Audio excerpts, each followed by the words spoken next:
27 رمضان المبارک لیلۃ القدر،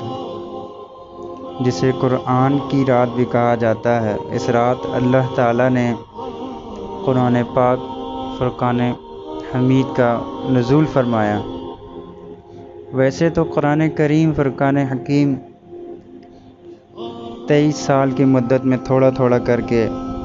نازل ہوتا رہا، مگر رمضان المبارک کا مبارک مہینہ وہ مہینہ ہے جسے یہ سعادت حاصل ہے کہ اللہ پاک نے اس ماہ مقدس میں، ماہ صیام میں، قرآن پاک تکمیل فرمائی اور 27 رمضان المبارک کی رات کو قرآن پاک کی تکمیل ہوئی۔ چونکہ رمضان المبارک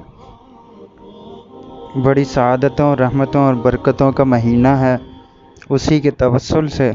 اللہ پاک نے 27 رمضان المبارک کو ایک خاص رتبہ، خاص مقام عطا فرمایا۔ کوشش یہ کرنی چاہیے اس رمضان المبارک کی 27ویں شب کو کہ اللہ تعالیٰ کے ذکر میں اس رات کو بسر کیا جائے، نوافل کا اہتمام کیا جائے۔ چند نکات اس رات کے حوالے سے آپ کے سامنے گوش گزار کروں گا کہ رمضان المبارک میں طاق راتوں میں ان نوافل کو کثرت سے پڑھنا چاہیے، جیسا کہ بعد نماز عشاء 7 بار سورہ قدر پڑھیے۔ اس کی فضیلت یہ ہے کہ ہر مصیبت سے نجات ملتی ہے۔ 1000 فرشتے اس کے لیے، جو پڑھنے والا ہوتا ہے اس شخص کے لیے، جنت کی دعا کرتے ہیں۔ اور نوافل کا جو سلسلہ ہے کچھ اس طرح ہے کہ جو 2 رکعت والی نوافل ہیں ان کی ترکیب ہر رکعت میں الحمدللہ کے بعد 1 بار سورہ قدر، 3 بار سورہ اخلاص پڑھی جائے۔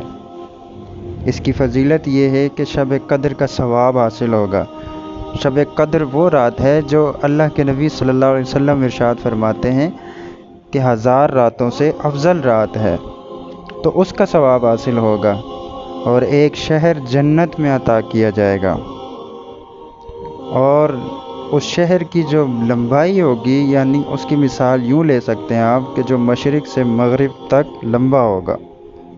اس کے علاوہ جو 2 رکعت والے نوافل ہیں ان کی ایک ترکیب یہ بھی ہے کہ 2 رکعت میں الحمدللہ کے بعد 7 بار سورہ قدر اور 7 بار سورہ اخلاص پڑھی جائے۔ سلام کے بعد جب آپ اتحیات کے لیے بیٹھتے ہیں، سلام پھیریں تو استغفار اور درود شریف کثرت سے پڑھیں،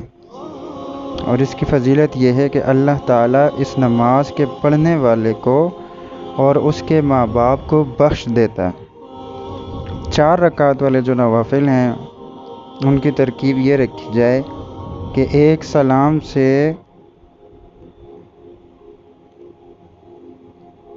ترکیب ہر رکعت میں الحمدللہ کے بعد سورہ قدر 7 مرتبہ اور 7 مرتبہ سورہ اخلاص پڑھیں، یعنی کہ جو 4 رکعت والی نماز کی ترکیب ہے نوافل کی، اس میں الحمدللہ کے بعد سورہ قدر اور سورہ اخلاص 7 مرتبہ پڑھ کر اور سلام پھیرنے کے بعد درود شریف اور استغفار کی قدر کی جائے۔ دعا ہے اللہ کریم ہمیں اس ماہ رمضان المبارک کا ادب احترام کرتے ہوئے، لیلۃ القدر کا احترام کرتے ہوئے اس رات میں عبادات و ریاضات کرنے کی توفیق عطا فرمائے۔ آمین بجاہ النبی